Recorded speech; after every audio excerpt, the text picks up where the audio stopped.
ኢትዮጵያ በዲጂታል ዘርፉ የሰራችው አመርቂ ስራ ዛሬ ላይ በርካታ የአፍሪካ ሀገራት እኛም ልንደርስበትና ልናሳካው ያስፈልጋል ብለው ልምድ ለመቅሰም ኢትዮጵያ ምርጫቸው ማድረጋቸውን ቀጥሏል። የቤኒን መንግስትም በዲጂታል ትራንስፎርሜሽንና ኢኖቬሽን ሚኒስትሩ የተመራ ልዑክ ወደ ኢትዮጵያ ልኮ በተለይም በአንድ መሶብ አገልግሎት፣ በፋይዳ መታወቂያ፣ በሰው ሰራሽ አስተውሎትና ተያያዥ መስኮች ላይ ኢትዮጵያ ያሳካቸውን ተጨባጭ ውጤት ተመልክቷል።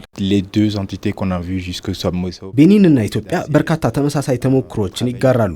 በቴክኖሎጂው ዘርፍም ቢሆን ሁለቱም ሀገራት ከፍተኛ ትኩረት ሰጥተው እየሰሩ ይገኛል። በተለይ ኢትዮጵያ መሶብ የአንድ ማዕከል አገልግሎት በሚል የጀመረችው የዲጂታል አሰራር እጅግ አስገርሞኛል። ይህ አይነቱ አሰራር በሀገራችን የሌለና እዚህ ለመጀመሪያ ጊዜ ያየሁት በመሆኑ ይህንን ትልቅ የዲጂታል ልምድ ከኢትዮጵያ በመቅሰም በሀገራችን አጠናክረን የምተገብረው ይሆናል። በዲጂታል ሽግግርና በቴክኖሎጂ ትብብር ዙሪያ ልምድ ለመለዋወጥ አዲስ አበባ የሚገኘው የቤኒን ልዑክ የመሶብ አንድ ማዕከልንና ፋይዳ ዲጂታል መታወቂያ መጎብኘቱ ቤኒን በራሷ የዲጂታል አገልግሎት አሰጣጥ ላይ ተግባራዊ ልታደርጋቸው የምትችላቸውን ጠቃሚ ተሞክሮች እንድትወስድ ያስችላታል። ይህ የልምድ ልውውጥ አፍሪካውያን ሀገራት የውጭ ቴክኖሎጂን ከመጠበቅ ይልቅ እርስ በርስ በመማማር የዲጂታል ኢኮኖሚ ግንባታቸውን ማፋጠን እንደሚችሉም አንድ ማሳያ ነው። ቤኒን ዲጂታል ትራንስፎርሜሽንና ኢኖቬሽን ሚኒስቴር ይዞ የመጣውን ልዑክ የፋይዳ ዲጂታል መታወቂያ ከየት ተነስቶ የት ደረሰ የሚለውን ምን አይነት የቴክኖሎጂ አቅም ገንብተናል፣ በሀገር ውስጥ አቅም የሰራናቸውን ነገሮች ኦፕን ሶርስ ሲስተሞች ወስደን የጨመርነውን ቫሊዩ ከቴክኖሎጂ ሰዎች እንደመሆናቸው ዴሌጌሽኑ ከቴክኖሎጂ አንጻር ቱር የኦፊስ ቱር ሰጥተናቸዋል። ዝም ብሎ ቢሮ መጎብኘት ሳይሆን ዳሽቦርዶቻችንን አሳይተናል። የጨመርነውን ቫሊዩ አድ አሳይተናል። ቤኒን ጥሩ ስራ የሰሩ ነው። እነሱም ሀገር ብዙ የዲጂታል ትራንስፎርሜሽን ስራዎች እንዳሉ ሰምተናል።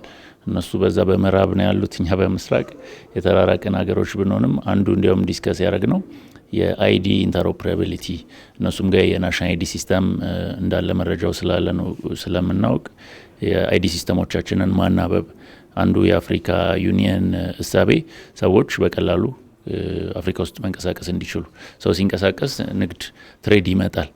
ፍሪ ትሬድ እና ፍሪ ሙቭመንት ኦፍ ፒፕል ጋር አንስተን የተወሰነም ዲስከስ አድርገናል። የኢትዮጵያ የመንግስት አገልግሎት እየተሻሻለ የመጣ መሆኑ እንደ አንድ ትልቅ ዲፕሎማቲክ ኮሚኒኬሽን ፕላትፎርም ሆኖ ማገልገል ይችላል። ላለፉት በርካታ ዓመታት የመንግስት አገልግሎት ቅሬታ ውስጥ የወደቀ ነበረ። ኢትዮጵያ ባላት የፖለቲካል ኮሚትመንት እና አገሪቱን ወደ ቴክኖሎጂ የማሻገር ህልም አማካኝነት የመጣው ይሄ ውጤት ሌሎች የአፍሪካ ሀገራት በዚህ ፍጥነት ውስጥ የደረስንበትን ደረጃ ለማየት የመጓጓት የደረስንበትን ደግሞ ኤክስፒሪየንስ ወስዶ ኢምፕሊመንት ለማድረግ ፍላጎት እያሳዩ ነው።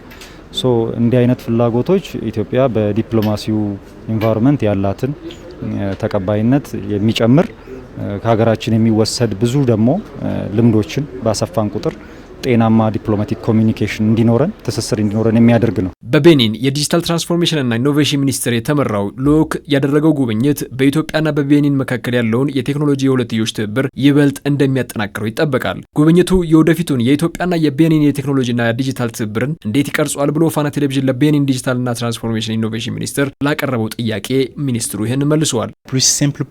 በተቻለ መጠን ረጅም ጊዜ ወስደን ሳይሆን በጣም በፈጠነ መልኩ የዲጂታል ትብብራችንን እንጀምራለን። ያንን ለማድረግ የሚያስችለንን ልምድ ደግሞ ከኢትዮጵያ ቀስመናል። ምክንያቱም የኢትዮጵያ የዲጂታል ስነ ምህዳር ከቤኒን የዲጂታል ስነ ምህዳር በብዙ መልኩ የላቀ ነው። ስለዚህ እኛ ጊዜ ሳንወስድና ጊዜ ሳይፈጅብን በፍጥነት ተግባራዊ ለማድረግ ቁርጠኛ ነን።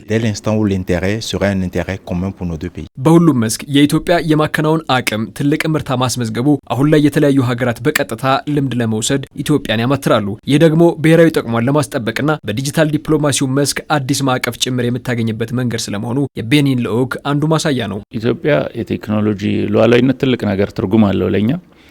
ቴክኖሎጂም ጋር ሲመጣ የቴክኖሎጂ ሉዓላዊነት ስለሚባል የቴክኖሎጂ ሉዓላዊነት ደግሞ እኛ ብቻ የምንፈልገው ነገር አይደለም፣ ቤኒንም ይፈልጋል።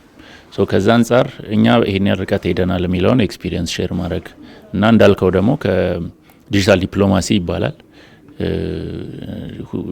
ልክ እንደ ቱሪዝም ዲፕሎማሲ እንደሚባለው የዲጂታሉን በማየት በመጎብኘት ከነሱ ይሄን ልንማር እንችላለን የሚለውን በመውሰድ ራሱን የቻለ ትልቅ ትርጉም አለው ማለት ነው። ይሄ የሁለት ወንድማማች ሀገሮች ግንኙነትን ያግዛል። እንዲህ አይነት የመንግስት ትልቅ ፕሮጀክቶች ለዲፕሎማሲው እንደ ትልቅ አቅም ሆኖ መወሰድ የሚችሉ ናቸውና ያየነው ነገር ኢትዮጵያ ምን ያክል በዲጂታል እየተራመደች በዲጂታል ትራንስፎርሜሽን እየተራመደች እንደሆነና በተጨባጭ ደግሞ ዜጋው ምን ያክል እየተጠቀመ እንደሆነ ያሉት ነገሮች ተስፋ ሰጪ መሆናቸውን ያዩበት ነውና ለሀገራችን እንደዚህ አይነት ስኬቶች ትልቅ ውጤቶች ናቸው ብሎ መውሰድ ይቻላል በዲፕሎማሲ ኢንቫይሮንመንት።